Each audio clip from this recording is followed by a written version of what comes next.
truth is the most convincing story that maps onto reality, and that's why the central narrative is falling apart. Right now in the United States, people should not be walking around with masks. We must see the central narrative for the fiction that it is. We are Americans. While elections are sometimes messy, this was a secure election. The founders began the fight for human liberty and self-governance, and it's up to us to finish the job.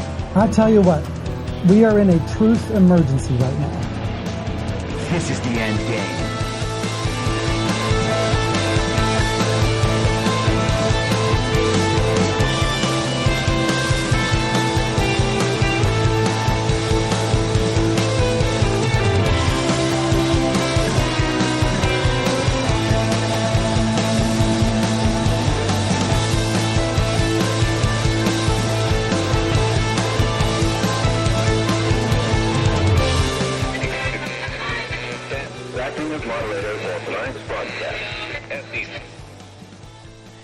It's Friday, February 16th, 2024, the 1122nd day of dystopia. I'm your moderator, Chris Paul. Let's be reasonable. A warm welcome and hello to all of you listening to the podcast on the day of its release. The only way to do that is by becoming a paid subscriber at imyourmoderator.substack.com. You can do so for as little as $50 a year or $5 a month. And in doing so, you will be supporting me, the work I do, and this show as it expands. And if you can't or you simply don't want to, continue listening to the podcast for free a couple days later on a wide variety of podcast platforms and, of course, Rumble. All I ask is that you share it with your friends.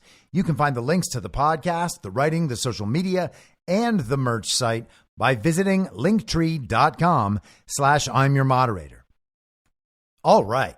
So if you are alive and paying attention to politics, which you kind of must be if you're hearing my voice, then you would know yesterday was all about Fani Willis or Fani Willis or whatever her name is, taking the witness stand in a case in Fulton County, Georgia, before Judge Scott McAfee to answer questions about her relationship with the prosecutor she chose to go after the quote-unquote former President Donald Trump, Nathan Wade, about the relationship they had. They were dating, or maybe they were just doing the thing people are doing when they say they're dating, even though they're not actually dating.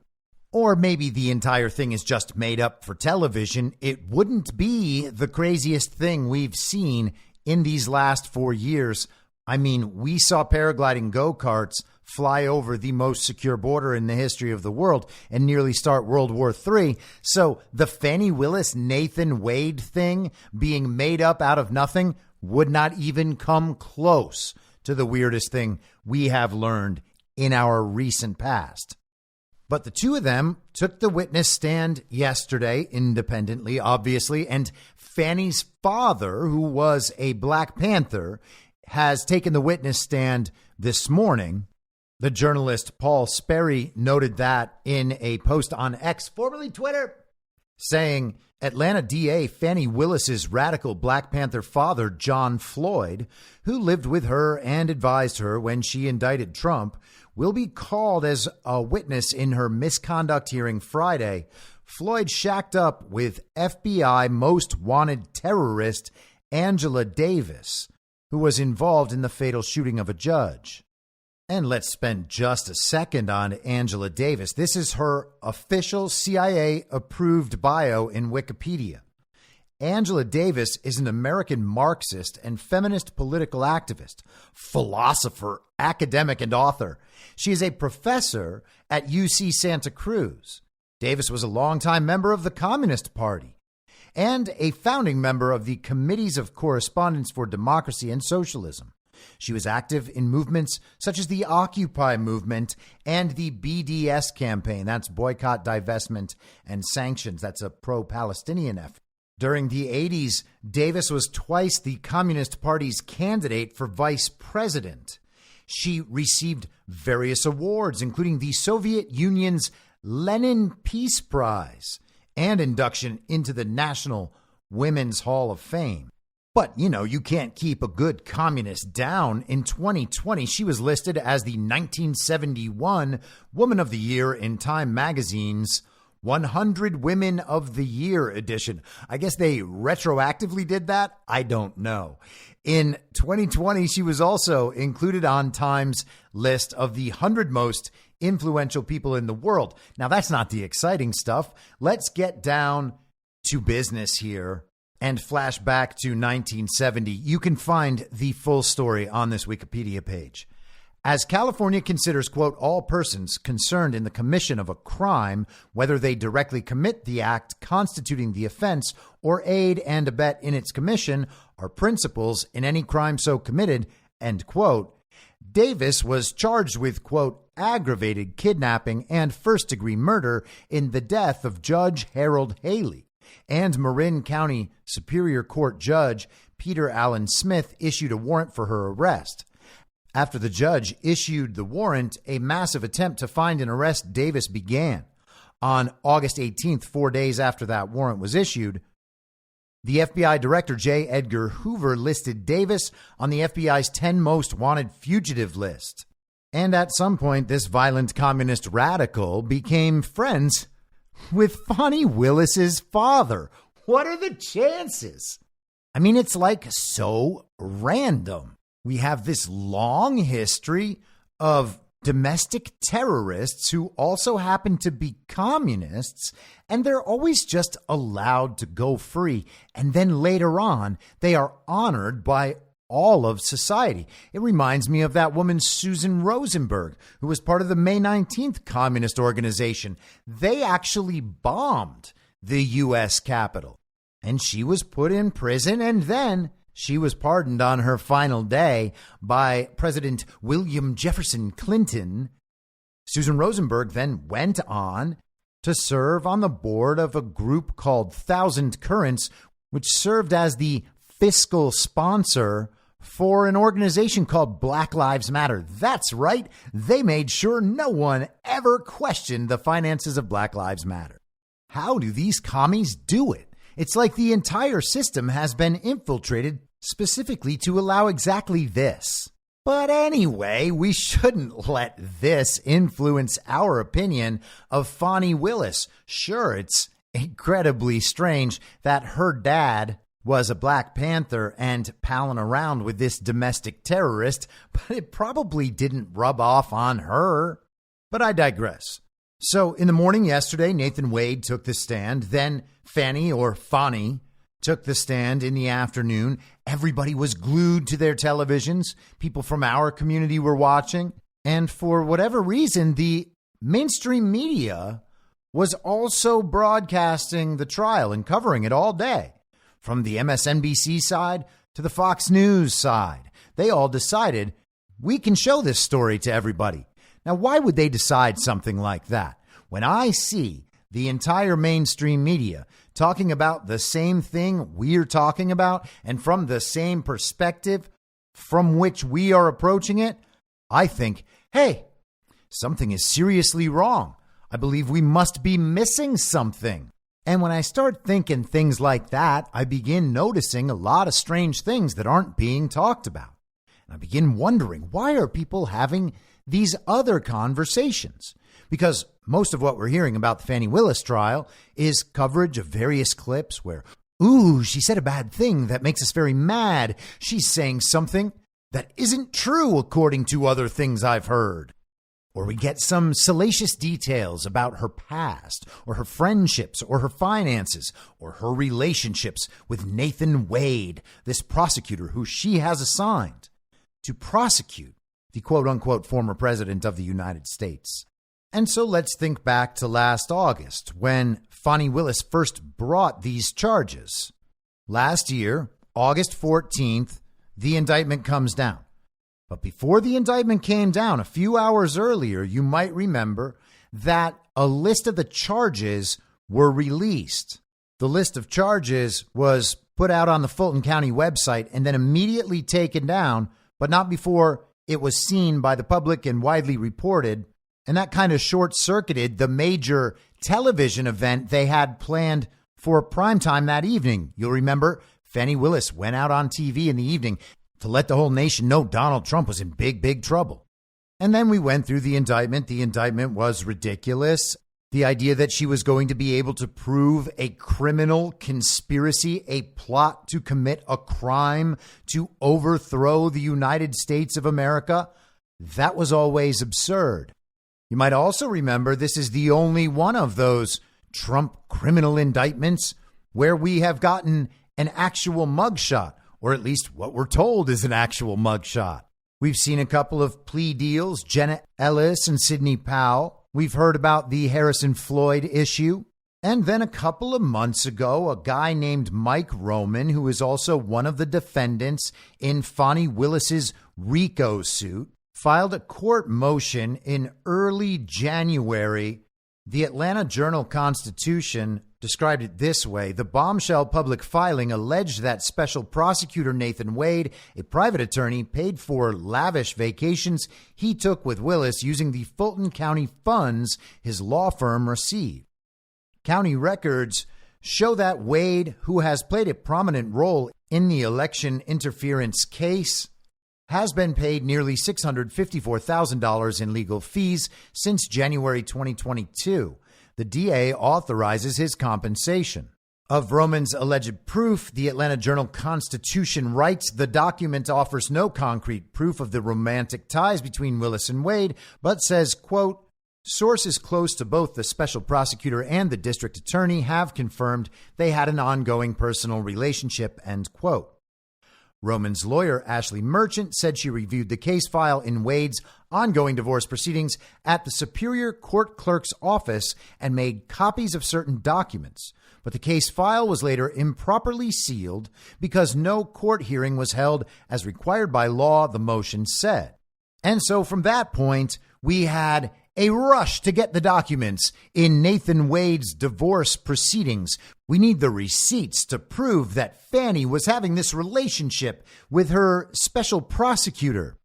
Roman's motion asks for Fani Willis and Nathan Wade to be dismissed, and they may well still be dismissed. And for the last 5 or 6 weeks, we have heard all the arguments about why they should be dismissed or why they shouldn't. Some people say, oh, well, maybe Fani Willis was acting improperly and maybe she had an inappropriate relationship with Nathan Wade, but it doesn't mean that her charges against the quote unquote former president are wrong. It's still very, very important to see Donald Trump prosecuted and punished for these crimes that we just made up out of nothing. And that basically brings us up to the present day, where we get to hear all the salacious details of their relationship. We get to understand a full biography of this relatively new character, Fani Willis, and then we get to decide what we feel about her and what it all means and whether or not we will ever see justice again with people like this in the DA's office. Now, if I thought this was all real and meaningful, I would still probably think that the details of this case that are coming to light over the past few days, everyone just rapt attention on these proceedings. I think even in that situation, I wouldn't care much about any of these details. I don't care about Fani's personal life. If she has a conflict of interest, it should be dealt with the same way all of these things are dealt with. If that's how it goes, then great. If that's not how it goes, then great. We have an illegitimate government. I don't care about whether or not the Fulton County courts decide that Fani Willis has a conflict of interest with the special prosecutor she hired, who she's having a relationship with. What could be more obvious? What are we going to do? Find out we have a two-tiered system of justice in this country? And what will be the conclusion? Are the two of them removed from the case and then replaced, and then the case continues to go forward? Hey, maybe. Are they removed and then the whole case falls apart while Donald Trump is still tainted with the guilt of this accusation that never amounted to anything? Maybe.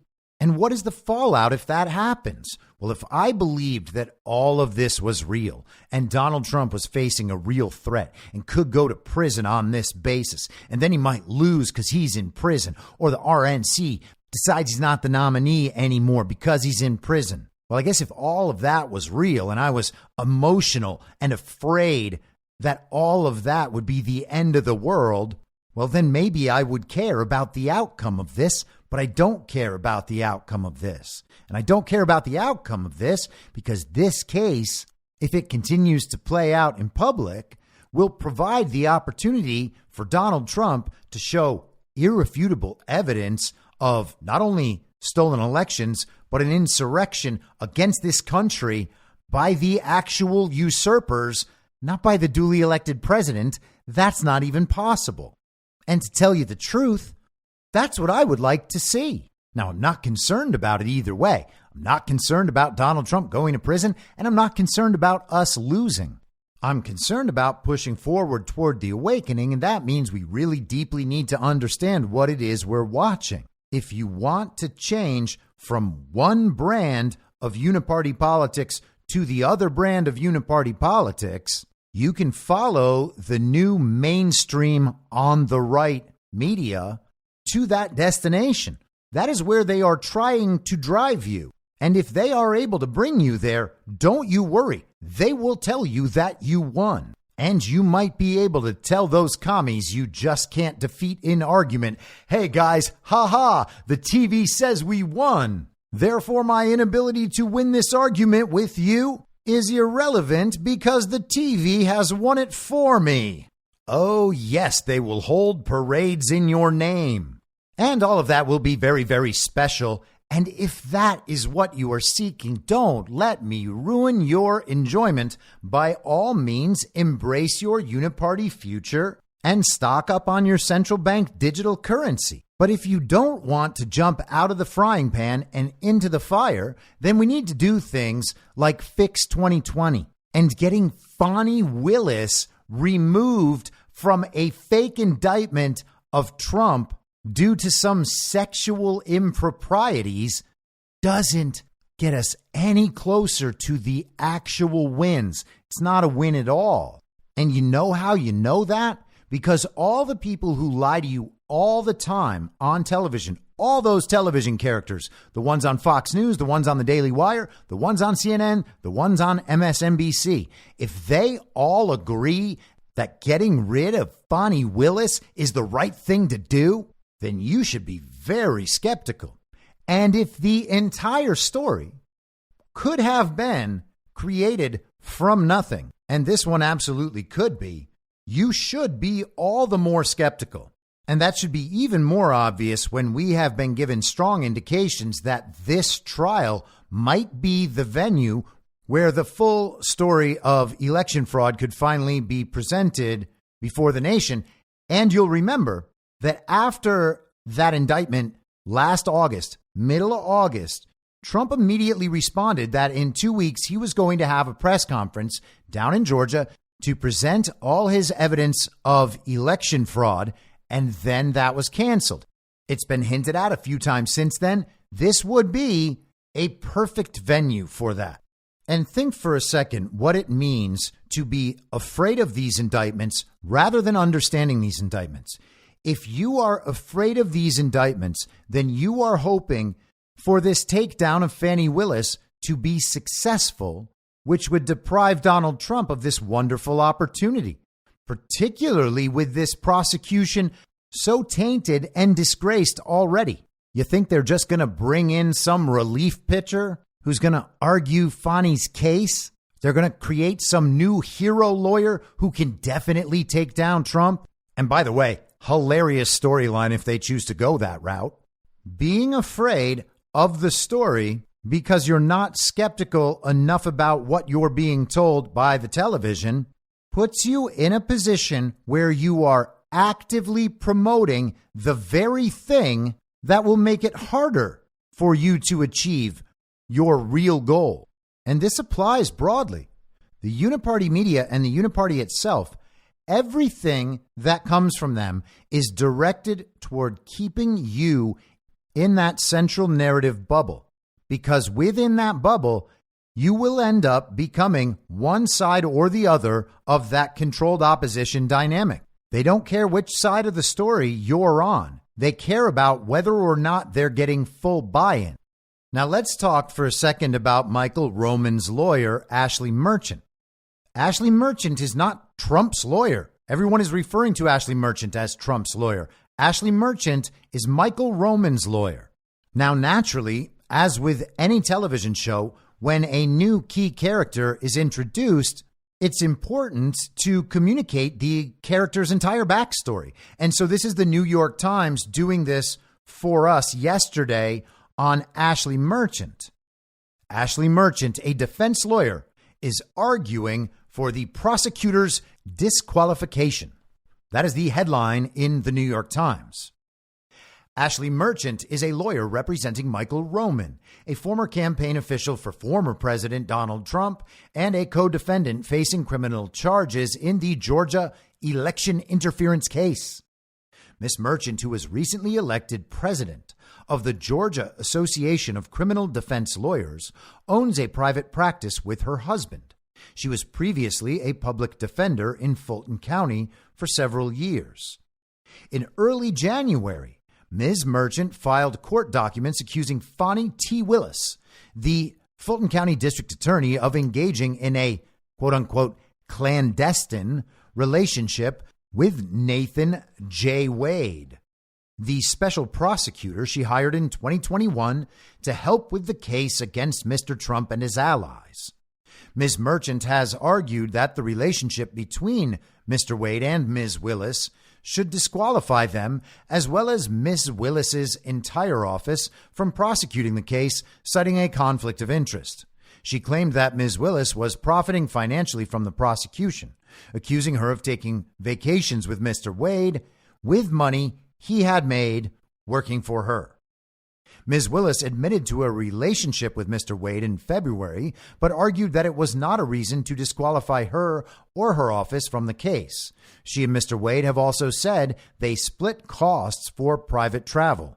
And that right there was what the substance of some of the argument and questioning was about in court yesterday, whether or not they actually split costs, whether Fani repaid Wade with her cash pile that she keeps in a safe, anywhere between $5,000 and $25,000 at any given time. She just likes stuffing cash away. And hey, got to give it to her.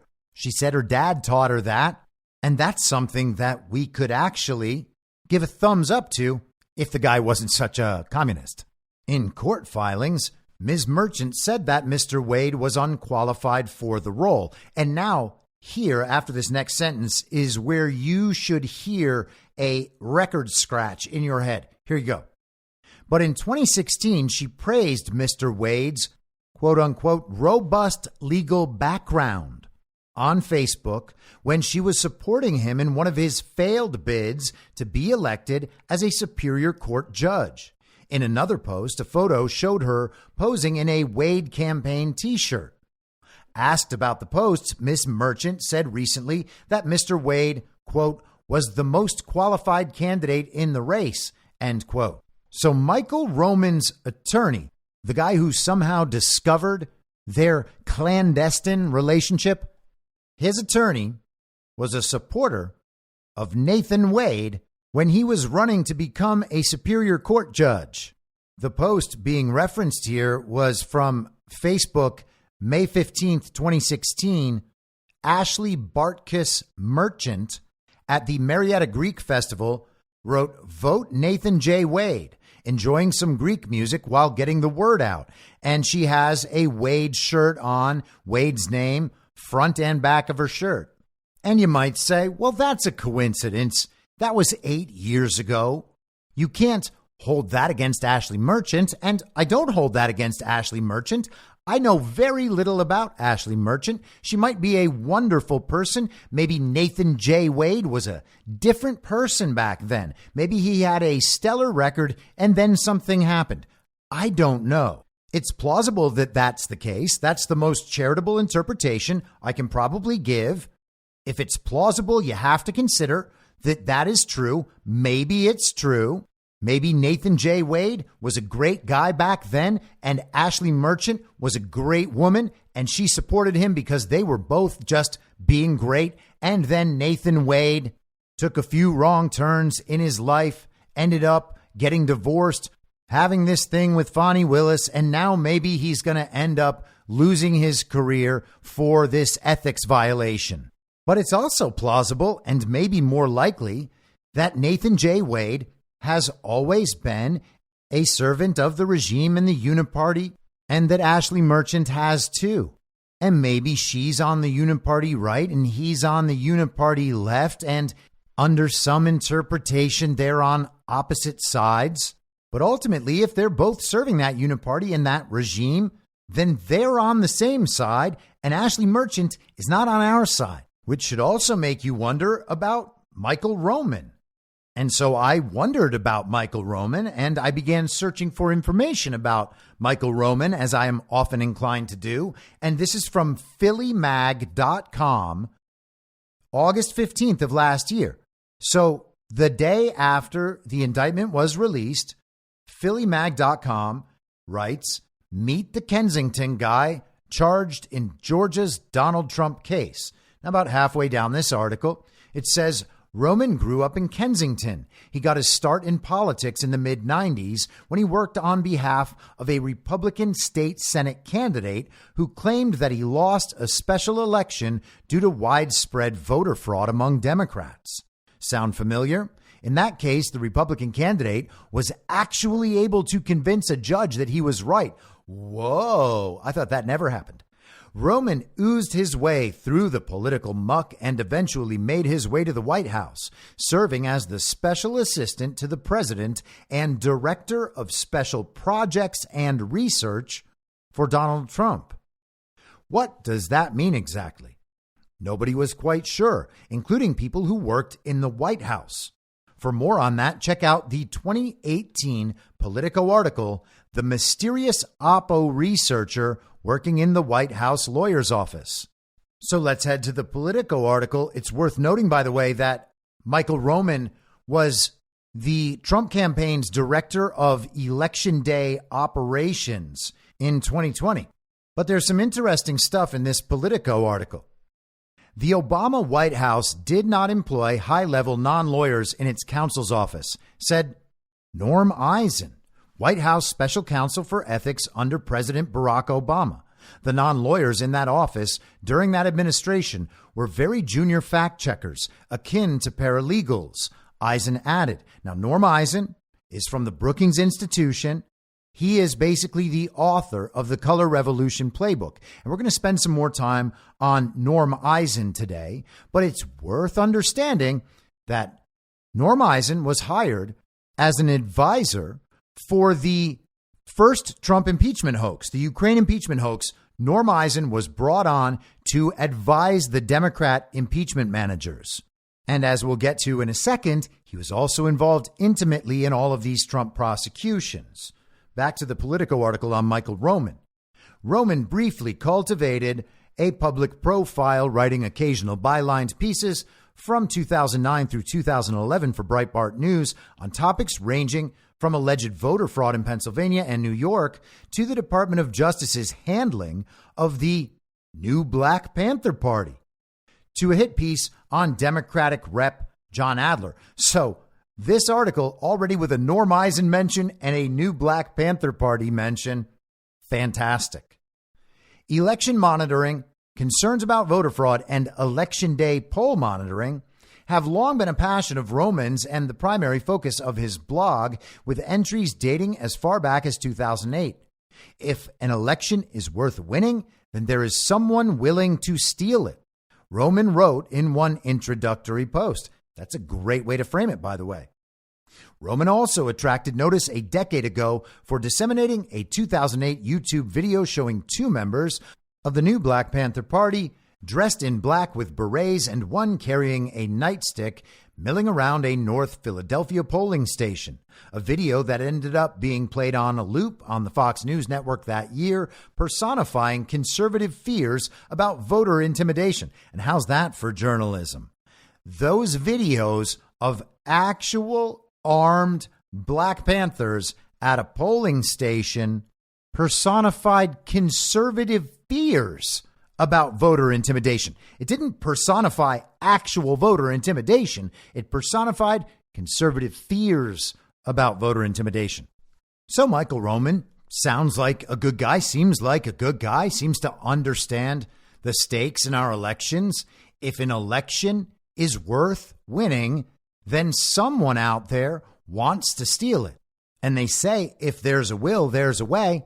And of course, there's also a way. And the way has been outlined now for well over 3 years. It is not hard at all to steal elections. We see it all the time. Michael Roman recognizes that, and everyone else should recognize that too.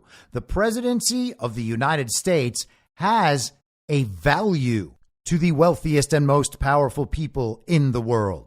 And if whether or not those wealthiest and most powerful people are able to maintain their unending grip on power, or whether it is removed from them, you would think that it is the most valuable thing in the world. We're talking about people who steal all elections. Of course, they would want to steal the presidential election. We basically have all the aspects of that crime just laid out on the table in front of everybody. Do they have motive? Yes. Are they willing to commit this sort of crime? Yes. They talk about it absolutely all the time. Was a system set up over the course of decades, if not longer, to complete that very crime? Yes, it was, by the very people who say that they will do that. And is there any evidence that they went through with it? Well, yes, of course there is. It's everywhere. But let's stick with Michael Roman's attorney for just one more second, because not only was she a Nathan J. Wade supporter for a judgeship 8 years ago, but she was also a fairly regular guest on MSNBC. Here she is in 2018 discussing the Mueller investigation and the topic of sealed indictments. Morning. We know the special counsel went silent for August. We know they went silent before the midterm. So do you think he was possibly able to anticipate Trump's move to hire a loyalist as an acting attorney general and then file these indictments before Sessions was fired? Oh, I definitely think he anticipated it, and I think he planned for it. And so he has issued all of these indictments. He has filed all these indictments. So now they're pending, and they can't go away. They can't be quieted. They can only actually go to court and be open in an open court so that the public knows about them, which is the key point here. And then only a judge could dismiss them at this point. So they've got to actually be known to the public, and nothing can happen to make them go away. And Mueller can only indict someone with the approval of the Attorney General, right? So if Mueller already has everything he needs, how likely is this that Matthew Whitaker could challenge these filed indictments? Matthew Whitaker cannot challenge them once they're already filed. So he can do things to stall them in court, but they're actually filed, so they can't just be quieted at this point in time because they're already actually filed in court. They just are under seal. So what will happen is once the person is actually arrested and brought forward, they will be unsealed by a judge. So as soon as the arrests are made, they'll be made public. Now, Whitaker could take actions to make these indictments go away after that happens, but that's got to involve a judge. And so the public will at least know about these indictments, which is going to be huge in this case, because that's what we want to know. We want to know who's been indicted. We want to know the contents of the investigation. And so his efforts to quiet these indictments are significantly hindered because they're already filed in open court. And Ashley, one law expert told ABC News that 16% of all criminal cases filed this year remained under seal. How unusual is this practice? It's not unusual in federal court. It's very unusual in state court. In state court, an indictment is returned in open court, so everybody knows once the indictment is rendered. In federal court, it's different. They're actually filed under seal until the person is arrested. So it's not abnormal for them to be under seal. They're always under seal at the very beginning of a case, but then once a person is arrested and actually arraigned on the charges, which means they're actually brought in front of a judge, that's when everything becomes open and everything gets out from under that court seal. So it's not abnormal, but it is abnormal to see these sitting for so long, because normally once an indictment is issued, an arrest is made relatively quickly, and then it is not under seal anymore. Is there anything that points to whom these indictments are for? Could Don Jr. or Roger Stone be a focus point? I mean, they definitely could. We don't know at this point. That's why we want them to be out from under this seal so badly, because we don't know. But the volume of them says that there's definitely a lot of them at this point. There's at least a dozen or so that we think are linked to the Russia investigation. So some of these key players have to be named in these indictments. Okay. So Ashley Merchant has been a TV attorney, and now she is kind of still a TV attorney. And I'm not saying that to take anything away from Ashley Merchant's skills or expertise as an attorney. I'm really not. Just saying she's been on a lot of TV shows. Does this make her an actor for the bad guys or the good guys? No, of course not. I don't know. It could be as easily explainable as this. Donald Trump likes to work with people who have a sense of how to interact with media and how to portray and display and comport themselves, and a consciousness that is required. It could all be that simple. So even the mainstream media, as I said, was all over Fani Willis yesterday. And we're going to get to some of the support for Fani or Fani or whatever. I'll decide how to say it each and every time I say it. And if it comes out different each and every time, all good. But here is Rolling Stone yesterday covering the daily news cycle. Rolling Stone, the music industry magazine that everybody used to love so much, is now just a propaganda outlet for the regime, just like everything else. This is from their article yesterday entitled "The Fani Willis Misconduct Scandal Just Got a Lot Messier." From the Rolling Stone article, Yurti, and this is Robin Yurti, Willis's former co-worker and friend, Yurti's testimony given Thursday at a hearing over whether Willis will be allowed to remain on the case contradicts statements and admissions made by the DA and Wade. Earlier this month, Willis and Wade acknowledged that they had an affair, but claimed in court filings that the relationship began in 2022 after Wade was tapped to serve as a special prosecutor in the state's sprawling RICO case against Trump.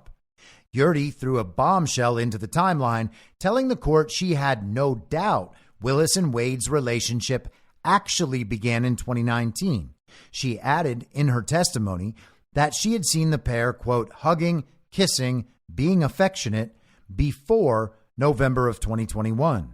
November of 2021, by the way, is when Fani Willis hired Nathan Wade, and we will come back to that in a second. I was discussing some of this on Badlands Daily today with CanCon and mentioned that knowing the left as I do, having been part of it, and particularly in an elitist culture as Hollywood was, that Fani Willis and Nathan Wade, if they had this relationship and then she ended up hiring him for this case, they wouldn't actually see themselves as having any conflict of interest. They would both agree that it was their mission, their purpose to take down this awful orange man who staged an insurrection against the United States of America. They have already fully identified with, embodied, accepted the official story within the central narrative about Donald Trump. These people aren't trying to get to the bottom of what they are told by the television and by the mainstream media.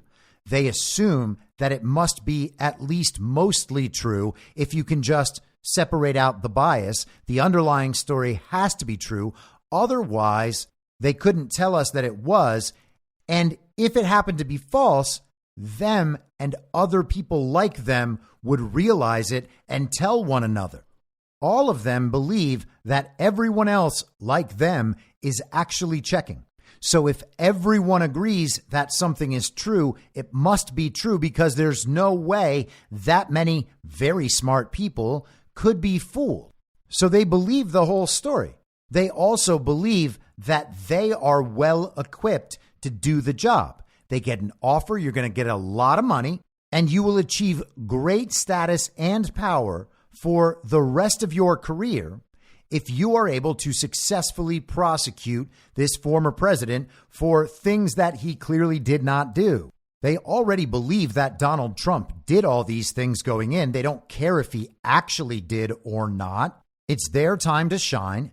They could be the people responsible for ending the United States of America's Trump nightmare. And because it's so important, and because they're the people best suited to do the job, then the relationship they had and maybe still have shouldn't get in the way of this great mission they're both on.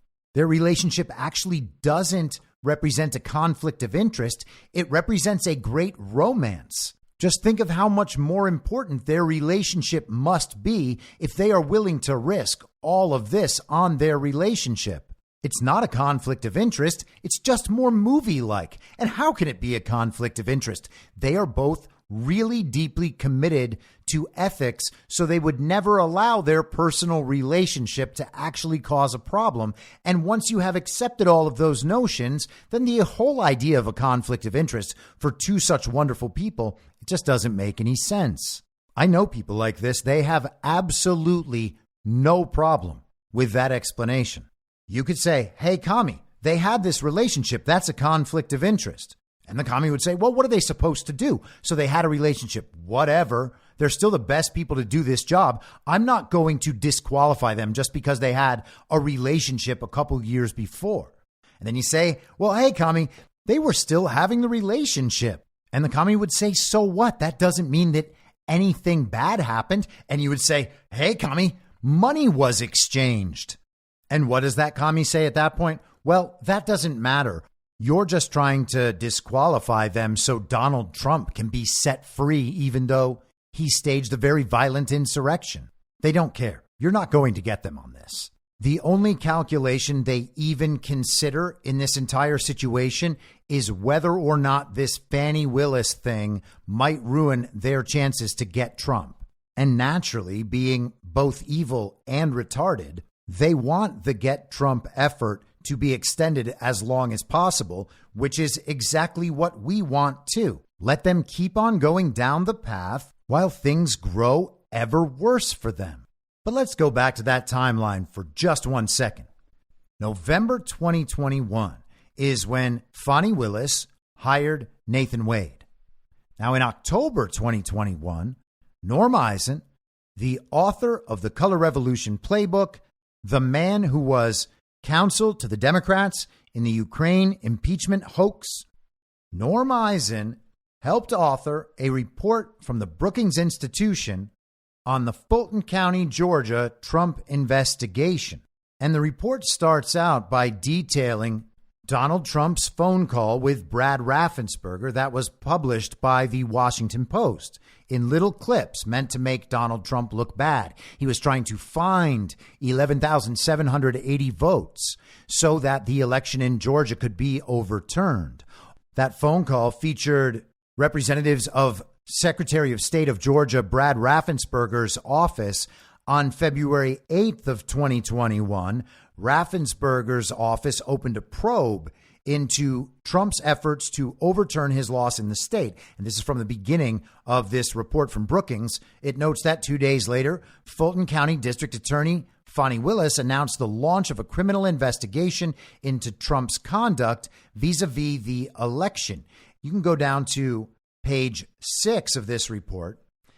In this report, we consider the relevant facts and context of Donald Trump's push to overturn the 2020 election results in Georgia.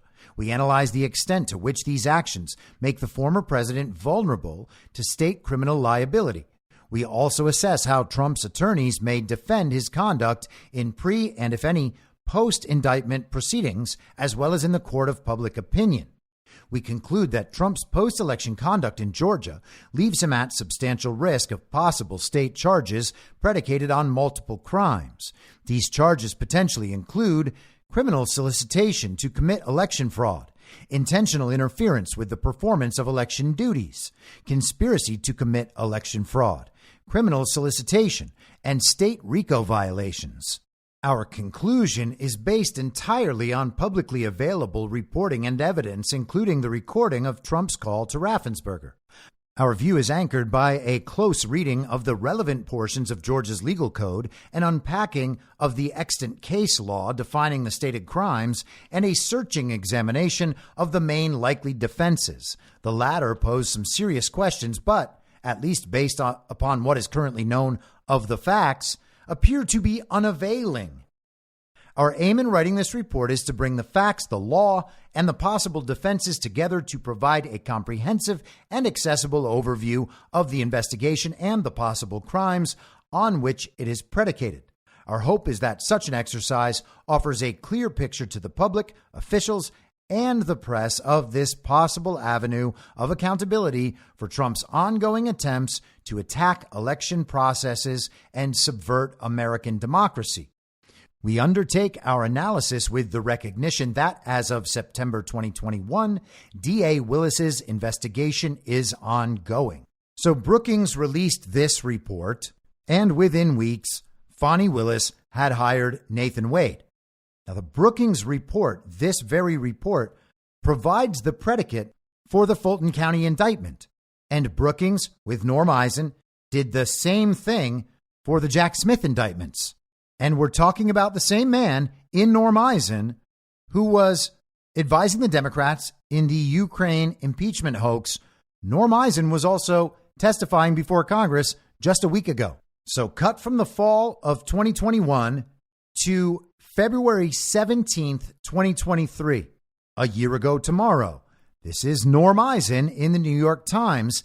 It's time to prepare for a possible Trump indictment. And for accuracy's sake, it's worth noting that Eisen authored this article with a woman named Danya Perry and another woman named Amy Lee Copeland. The New York Times notes Mr. Eisen is a co-author of Fulton County, Georgia's Trump investigation, the Brookings Institution report on the Fulton County DA's investigation. That was what I just read from. And Ms. Perry is an author of Trump on Trial, a Brookings Institution report on the January 6th committee. So this is the view from the Brookings Institution. And also worth noting, an account on Twitter who does great research, Blue Canaries, pointed all of this out last year and noted that it seemed like the Brookings Institution was doing all of this work with money from the National Science Foundation. So U.S. government funding going to this global communist think tank to pay Norm Eisen, the author of the Color Revolution playbook, and his associates to come up with all of the ways to indict, prosecute, and imprison Donald Trump. And of course, Fani Willis was more than happy to copy and paste all of this into her indictment and go on vacation with Nathan Wade. Eisen and his co-authors write, if Mr. Trump is charged, it will be difficult and at times even perilous for American democracy. But it is necessary to deter him and others from future attempted coups. You see, the only way to make sure we can save democracy is by destroying it. And it's going to be tough at times, but don't you worry, we're going to get through it. Fani Willis, the Fulton County District Attorney, may present the case as a simple and streamlined one or in a more sweeping fashion. Success is more likely assured in the simpler approach, but the fact that the redacted report has 8 sections suggests a broader approach is conceivable. In either event, we must all prepare ourselves for what could be years of drama, with the pretrial, trial, and appeal likely dominating the coming election season. It's amazing that he could predict all of this in February of 2023, a year ago. It's weird that he didn't think Ron DeSantis was just going to run away with the whole thing. They write, narrow charges could include the Georgia felonies of solicitation of election fraud in the first degree and related general crimes like conspiracy to commit election fraud, specifically focusing on events and people who have a strong nexus with Georgia. They go on.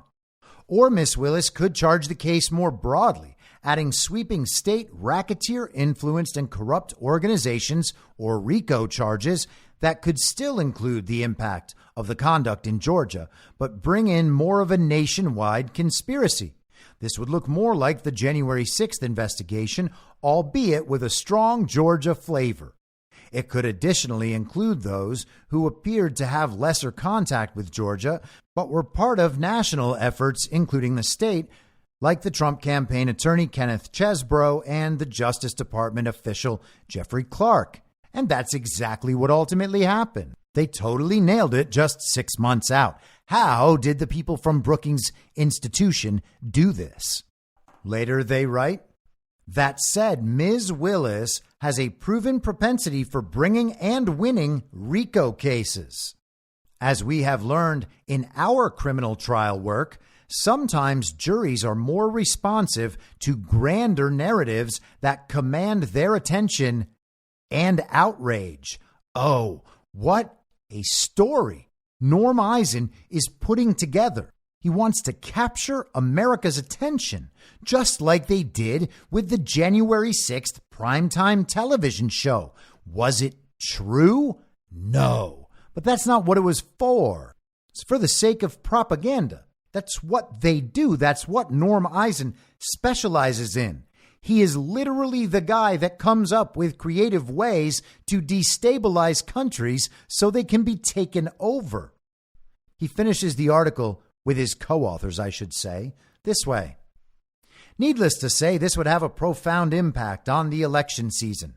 It would feature a national conversation about what it means for a former president to be prosecuted, and it would no doubt have unexpected consequences. Still, the debate is worth having, and the risks are worth taking. The core American idea is that no one is above the law. If there is serious evidence of crimes, then a former president should face the same consequences as anyone else. If we do not hold accountable those who engage in this kind of misconduct, it will recur. It would be the trial of the 21st century, no doubt a long and bumpy ride, but a necessary one for American democracy. So this was the approach. Brookings Institution laid out the map. They drew up all the instructions. They handed it over to Fani Willis. She copy and pasted it, released an indictment by accident, and then they released the thing for real. And then I guess she and Nathan Wade went on vacation. I'm just kidding. They had totally broken up by that time, or at least they might have. They can't really remember. He thinks that it might have been June or July, and he thinks it because he's a man and men can't remember dates, according to Nathan Wade, apparently. And then Fani Willis says that it was August, and the reason Nathan Wade can't remember dates is because he's a man. So apparently they agree roughly on the timing, but 100% on the excuses. And it's important to note that they knew this separately. Fani Willis didn't watch Nathan Wade's testimony, according to Fani Willis, and she just happened to say that the reason he can't remember dates is because he's a man. Now, if it was 15 years ago, I totally get not remembering dates. I mean, E. Jean Carroll has no idea when Donald Trump supposedly raped her. And I mean, for her sake, thank goodness, because if she did remember, then she would actually have to say when it happened.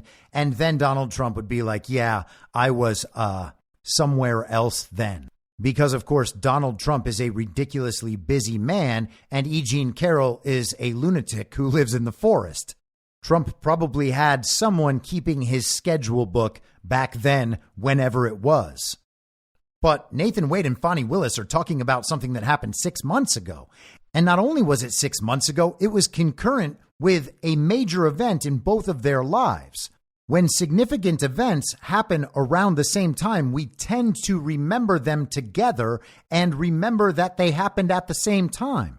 I mean, imagine you're going to college and you have a college girlfriend and you break up with your college girlfriend a week before you both graduate from college and leave.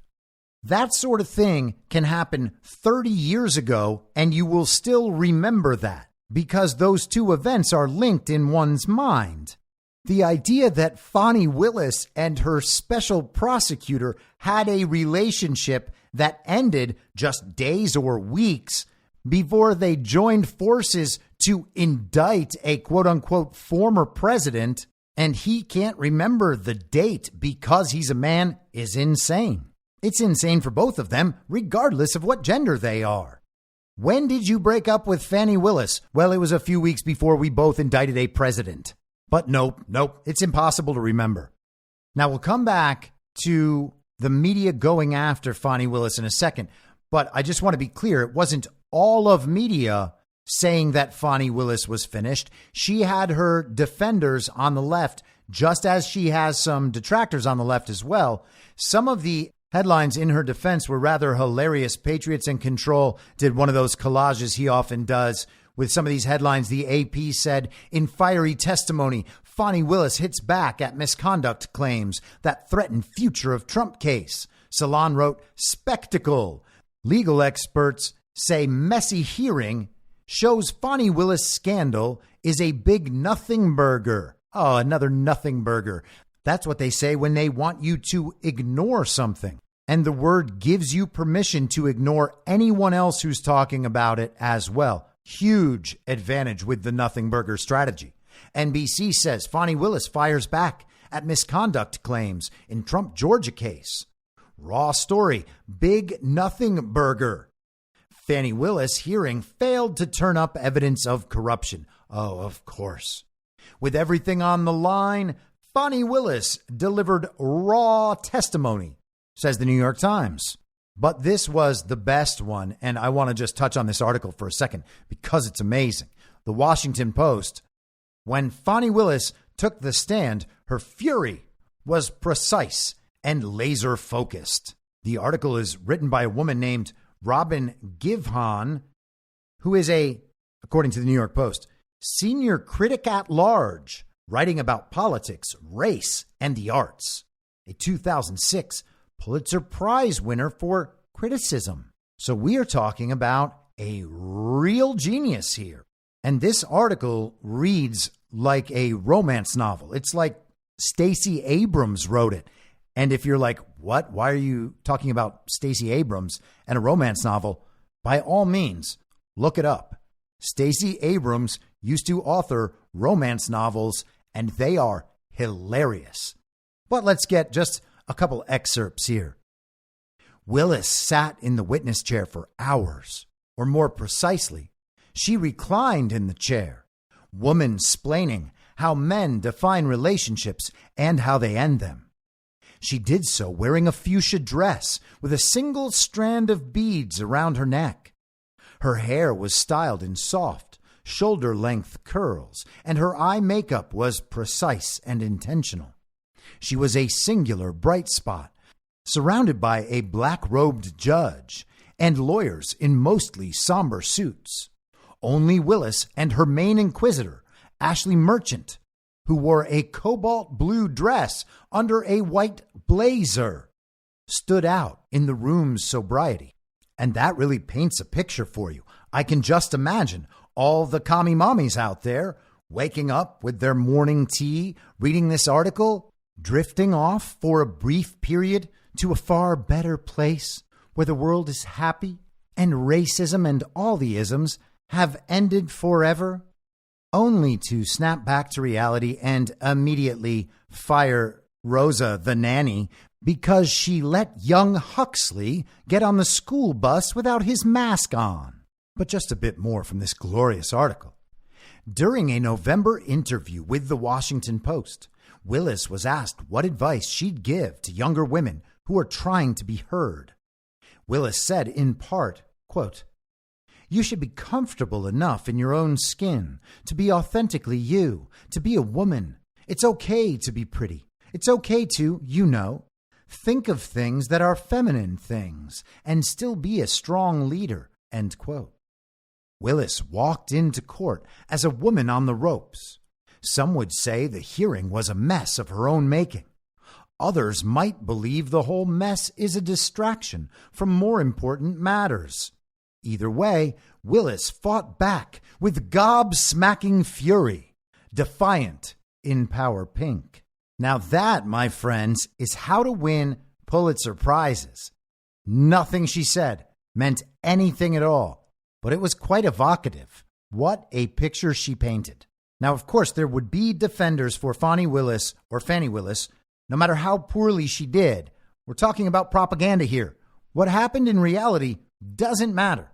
The story is what matters. The story is the realist part of this. And while Fani had her protectors, and of course she had her detractors from the Uniparty right and Con Inc. media, and of course our community as well, because no one likes Fani Willis, it was the takedown effort from her own side that really cut the deepest.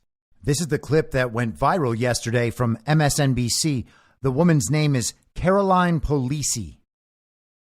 You're watching MSNBC's special coverage of the trials of Donald Trump. You were just listening to a hearing in Fulton County, Georgia, this hearing to determine whether DA Fani Willis and lead prosecutor Nathan Wade should be disqualified. On the stand just now, Robin Yerty, she managed public relations at the DA's office.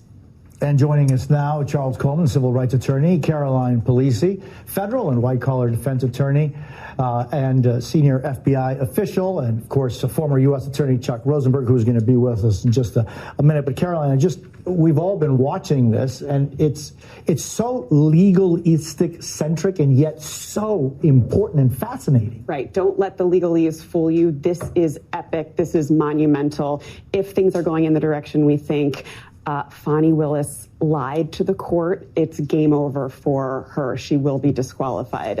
If they had a relationship prior to when they represented to the court, it's a huge deal. I can't overstate it. And do you feel the same way, Charles, based on the testimony of what we just heard? And we just learned Nathan Wade, who is the special prosecutor in this case, walked in the courtroom. He is being sworn in to testify now about this issue and his relationship with Fani Willis. Let's listen. So Willis must have lied to the court, as did Wade, because they said their relationship started at a certain time, and Robin Yerty's testimony said it happened earlier. That means they've lied to the court. That's it. They're toast. According to Caroline Polisi, this is game over for them. That is it. There's not going to be any second chances. Done and dusted. They are finished. And it remains to be seen if that's true.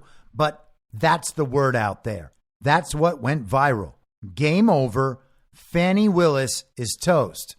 Coming from MSNBC, coming from Fox News, coming from Con Inc. Media, and also coming from people in America First and MAGA. It is not often we find ourselves agreeing with the interpretation of MSNBC and Fox News and all of the Ron DeSantis and Nikki Haley supporters.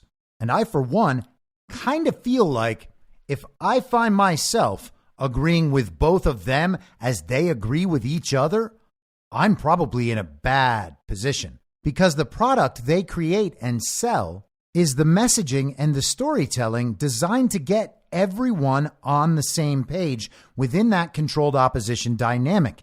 And when I see that happening, I've got to wonder, what is it I'm missing? Now, I've been saying that these indictments are fake from the beginning. I follow this from the perspective of viewing narrative warfare and trying to see if I can discern if there is truth available inside that battle of narratives. But this does not trigger my emotions. I'm not worried about Donald Trump's freedom. I'm not worried about the future of our country. I just want to make sure that people don't all get back on the same page, the regime's page, the official story within that central narrative bubble, because that's the point at which people go back to sleep.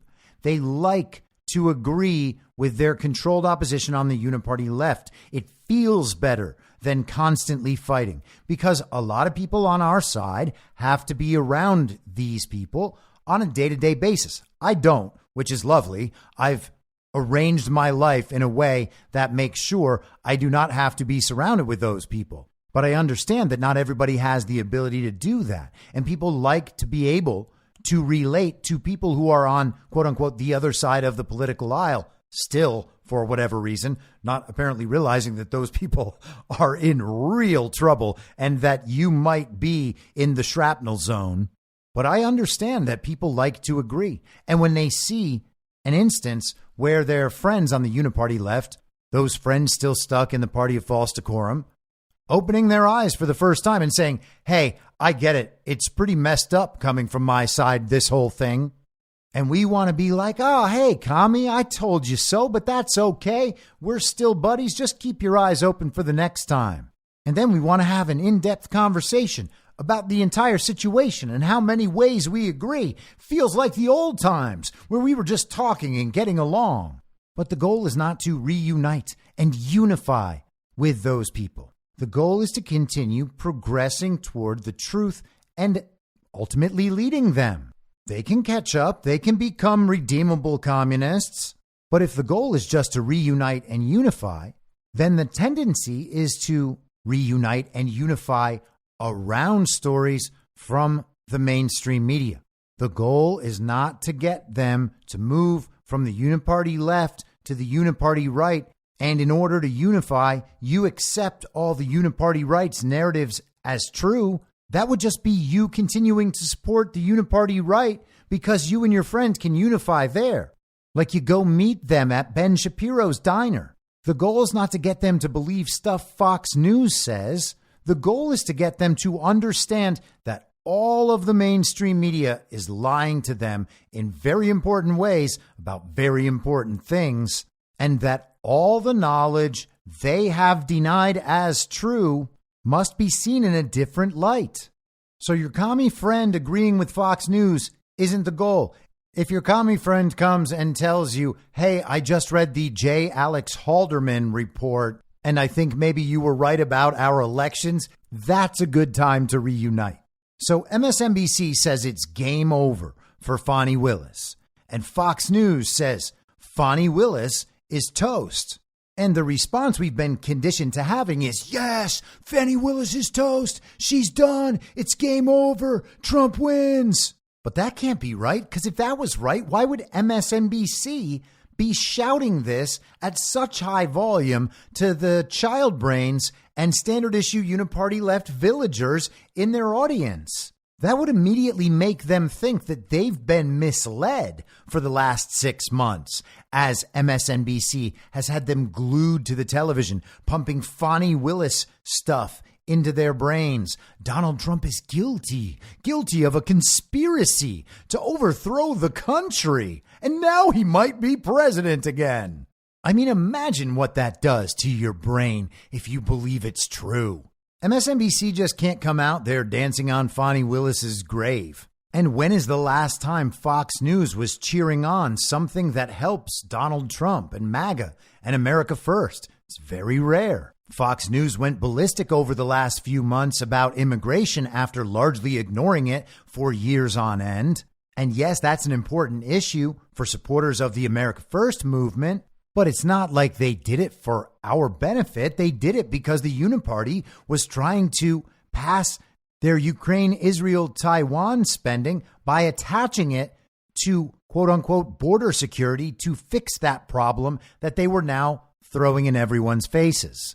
Now, if you want to think that Fani Willis is the worst and it's good that she's being brought down, you are welcome to think it. I'm not trying to talk you out of that viewpoint. I'm just trying to get you to consider another one. I'm not trying to convince you.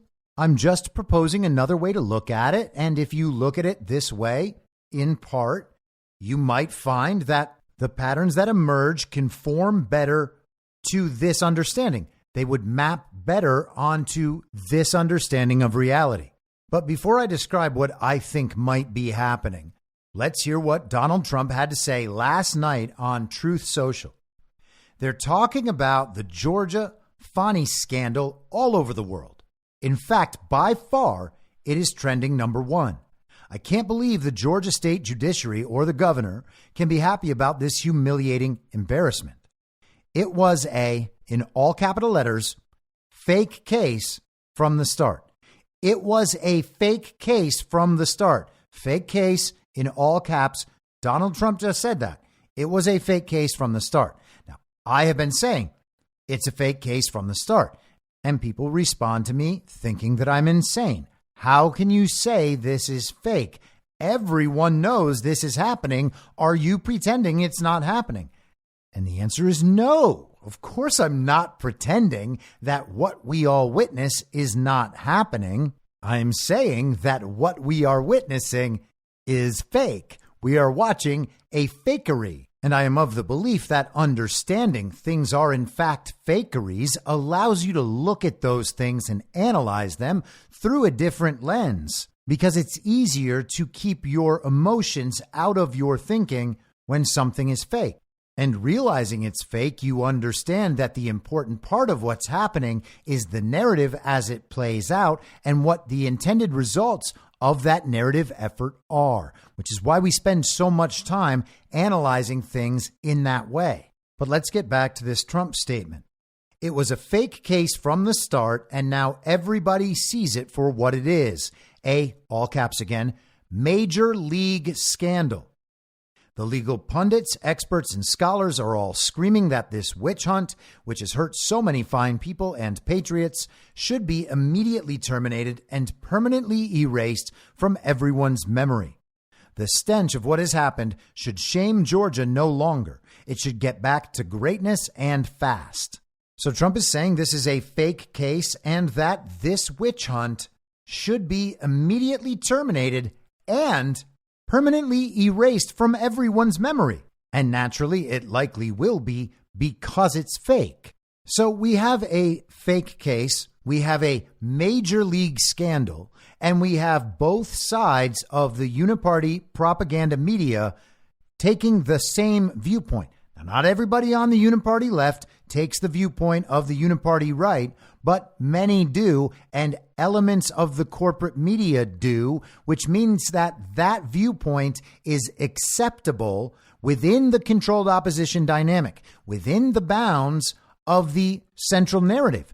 It is okay for someone, quote unquote, on the left to dislike Fani Willis and distrust Fani Willis at this point. That is the purpose of this kind of messaging. It gives little commies at home and commies on social media the narrative space to defy their peer group in saying that something is wrong with Fani Willis. So they could have caught on at any point throughout this process. They could have caught on with the understanding something here is very, very wrong. They're not going to get Trump on this because Trump didn't do this. Those people are looking for an escape hatch from that while not risking their status within the party of false decorum. And for those people, they will attach to something like this Fani Willis thing, because that allows them to go against their peer group, and they can't be punished for doing it because MSNBC has already given all of them permission to do it. They have put it out on mainstream television.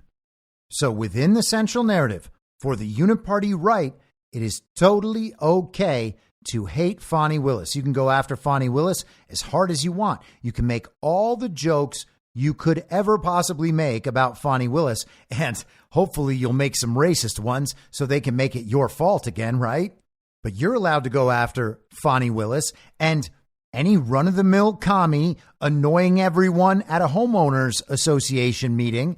They can go after Fani Willis too because they have been given permission by MSNBC.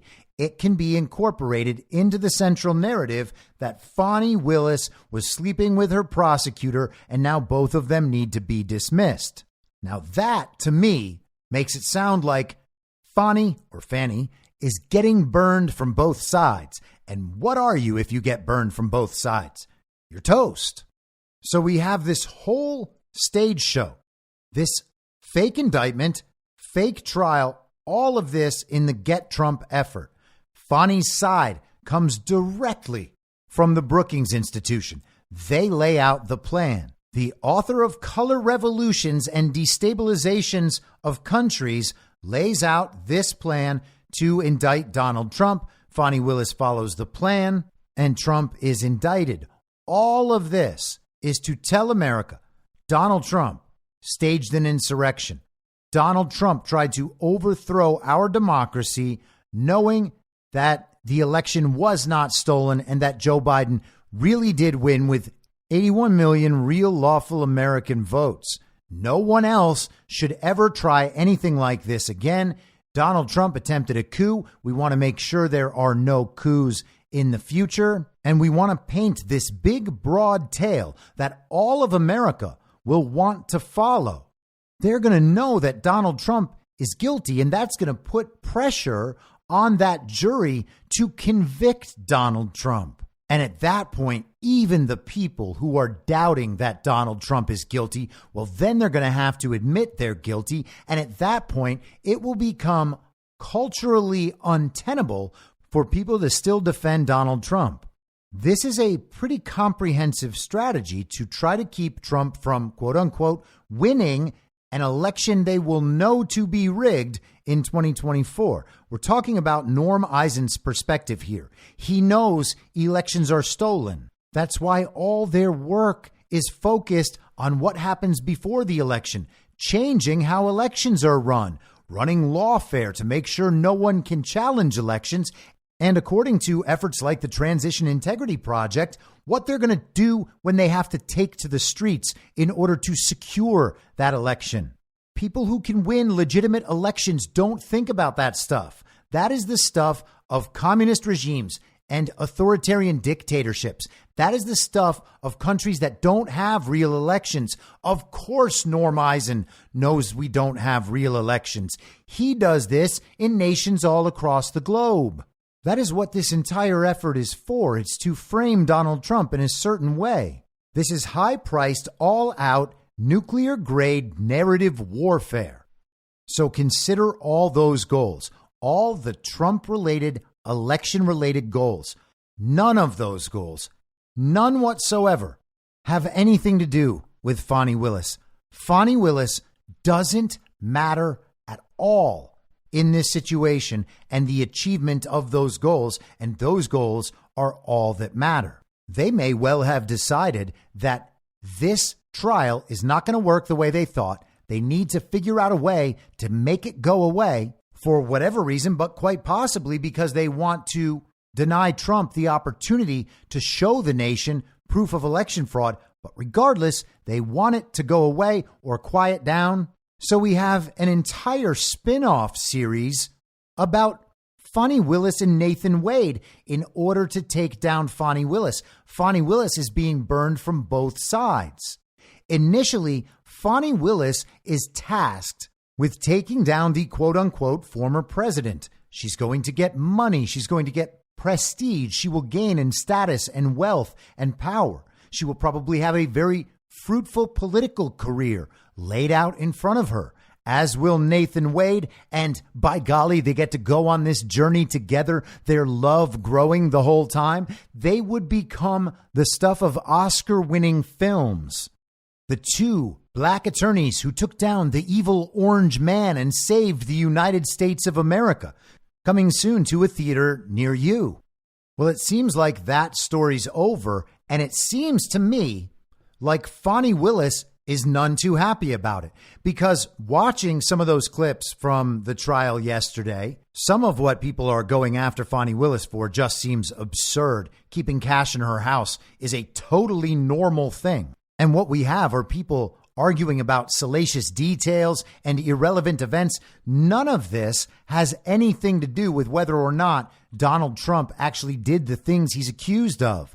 We don't need a win that is based on Fani Willis and Nathan Wade getting dismissed and the case going away. That's still a win for them, because anyone who might have thought Donald Trump was guilty is certainly not going to stop thinking that just because Fani Willis and Nathan Wade were removed from the case and the case disappeared. They're still going to believe Donald Trump is guilty. Fani Willis is irrelevant in the bigger picture. If she is who she seems to be, she is a malicious communist, a liar, a criminal, all of it. And I hope she's held accountable, but she's fairly irrelevant. She is a lower tier character. Both sides of the Uniparty are singing songs of her demise. This is not a win.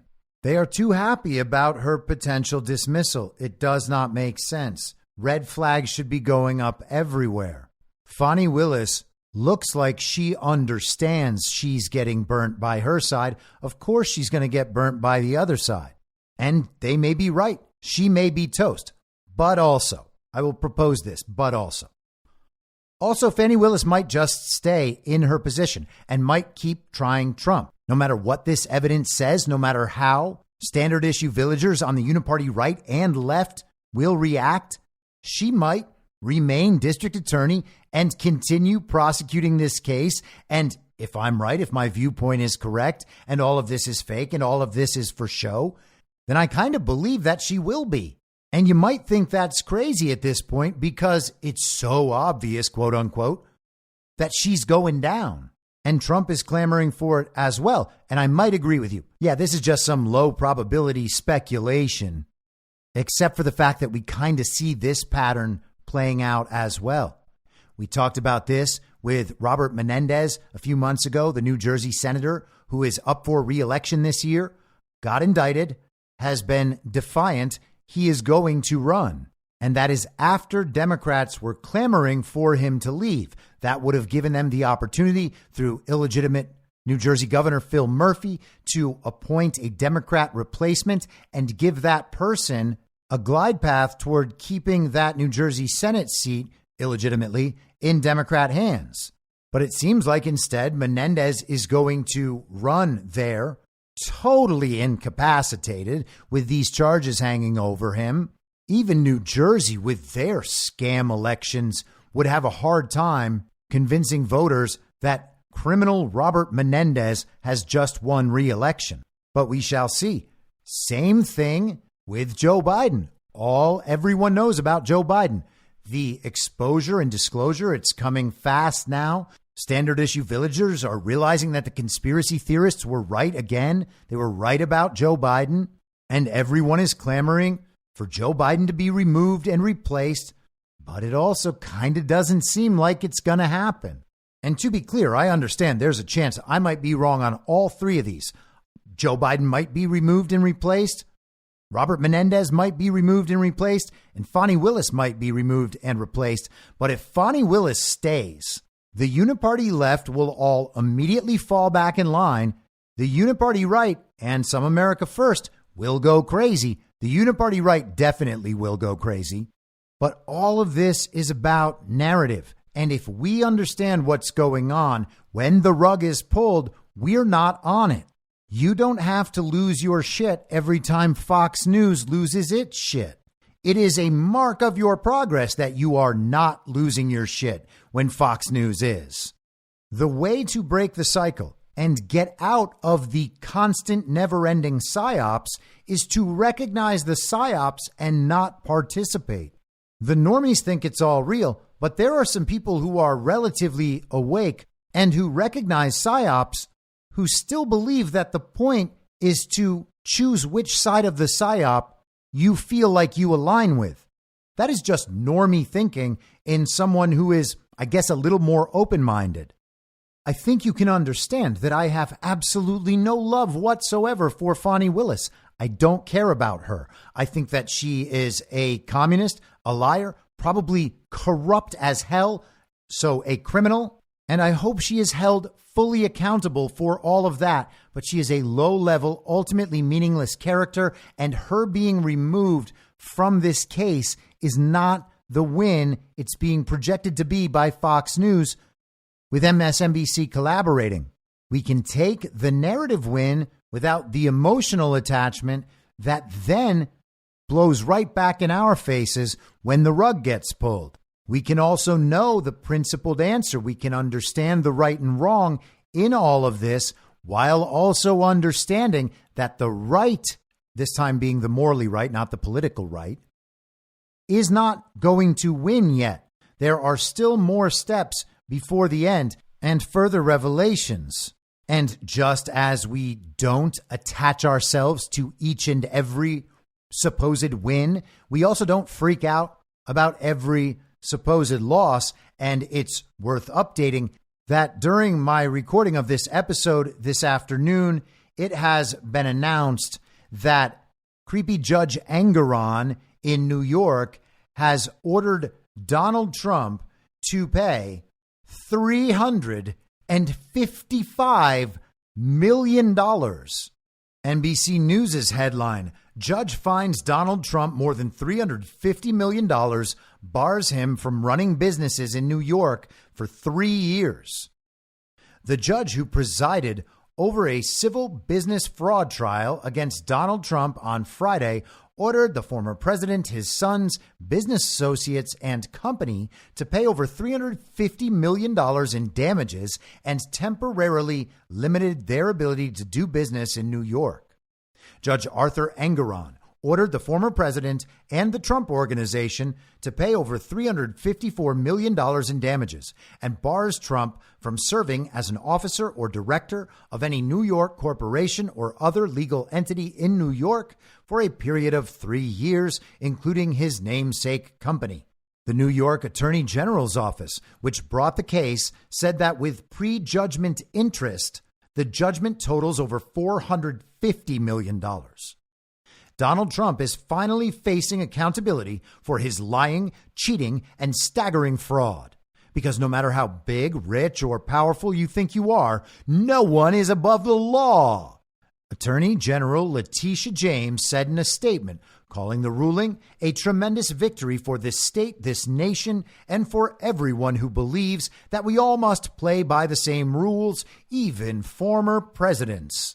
So now we are being told that Donald Trump owes someone $450 million for committing a crime. Nope, not a crime.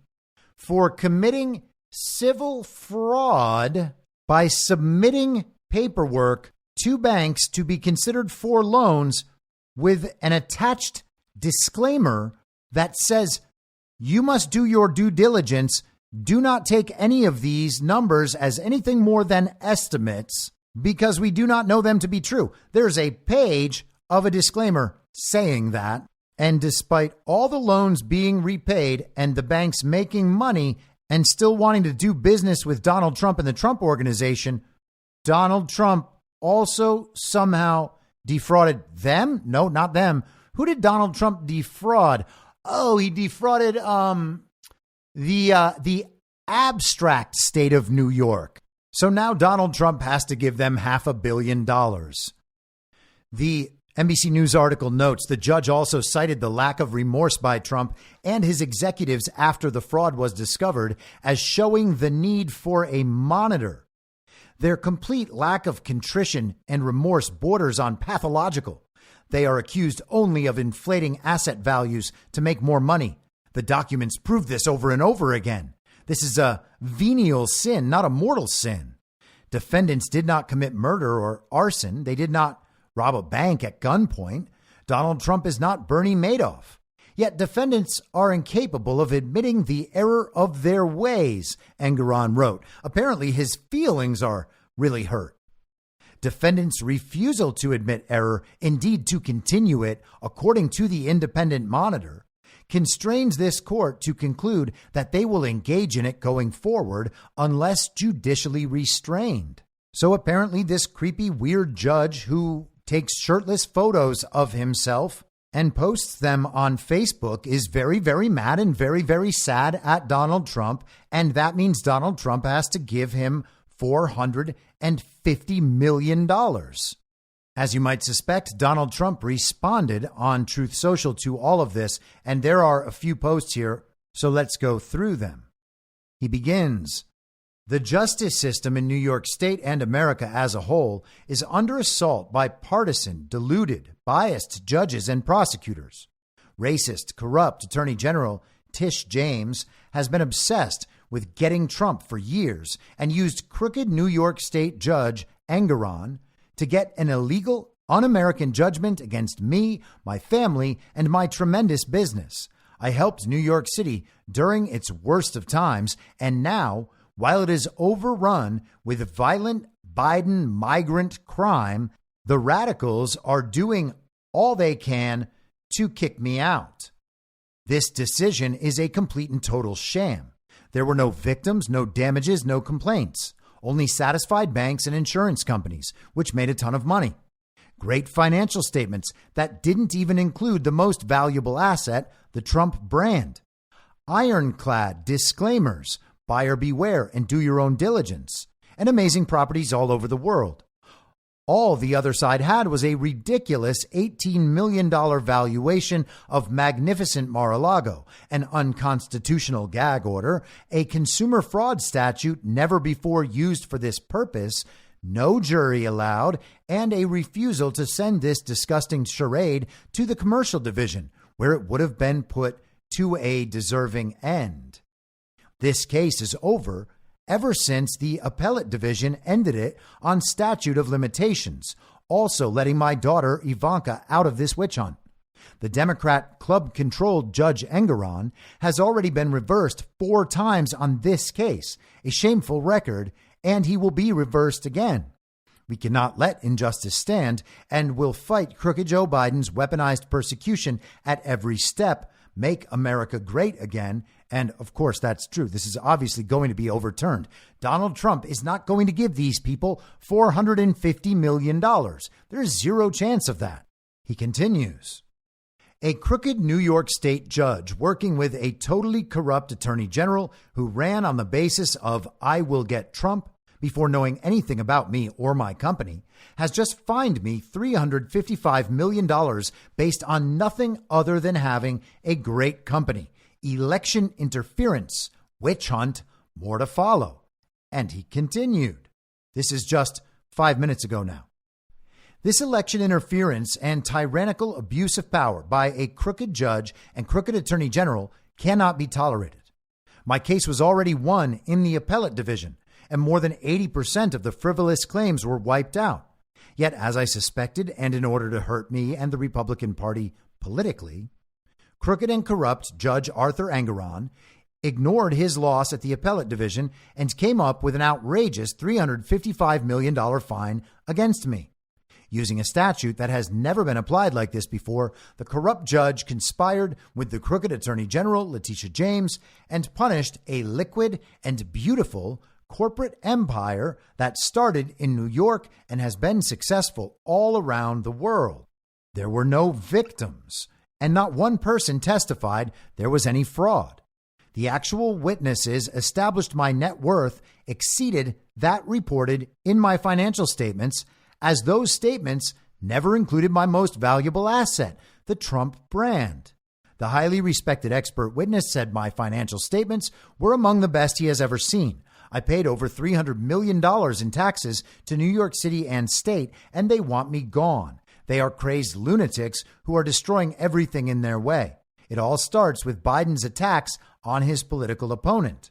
The actual bankers who were involved in the loan transactions testified I was a highly sought-after whale of a client with, quote, one of the strongest personal balance sheets, end quote, they had ever seen. And I was overqualified for the loans. Those banks earned more than $100 million in profits doing business with me and my companies. But to justify his crazed attack on me and my family, this biased Trump-hating judge ignored all this and even said Michael Cohen told the truth, although Cohen admitted to lying hundreds of times and lied right in front of the judge during the trial. This shocking and corrupt interference in the free markets for political gain places every New York business transaction at risk. We must make sure corrupt politicians and judges cannot continue to abuse the power of their office and violate the public trust. We have already won and will continue the fight on appeal. And so what do we have here? Fani Willis falls apart, and 24 hours later, creepy Judge Engoron decides that Donald Trump did a fraud so bad that he owes $500 million to who? To people who said he didn't commit fraud? Are we to pretend that all of this is just happening naturally? All of it just unfolding in real time as we're being told about it? That's not how things work. This is narrative warfare. These are psychological operations and information operations. The way to break out of it, to stop with the never-ending psyops, is not to engage your emotions and decide which side of the psyop, which brand you prefer. It's to refuse to participate in the psyop, because the psyop keeps you on the same page, inside that central narrative, within that controlled opposition dynamic. And in there, you get burnt on both sides, and then you're toast. Now, I had kind of conceived of all of that being half the show. I do this a lot. I have way too much prepared and then can't get all the way there without it being a ridiculously long episode. And I also simply don't have it in me to do another hour on a Friday afternoon. Maybe I'll try to do the Navalny stuff this weekend. I think it's really interesting. But otherwise, I will be back next week at the same reasonable time on the same reasonable podcast network. I don't have a network. Masks and lockdowns don't work. They lied to you about a pandemic, and Joe Biden will never be president. In my mind, that's the end game. if you're listening to this episode for free, you can support me and support the show and the work I do by signing up for a paid subscription at imyourmoderator.substack.com. You can do so for as low as $50 a year or $5 a month. Comes out to under a quarter per episode, and you'll blast right through the paywall for all of the writing. The merch store is www.cancelcouture.com, and you can find everything else by heading to Linktree. Linktree.com/I'mYourModerator. And I'll see you soon out on the range.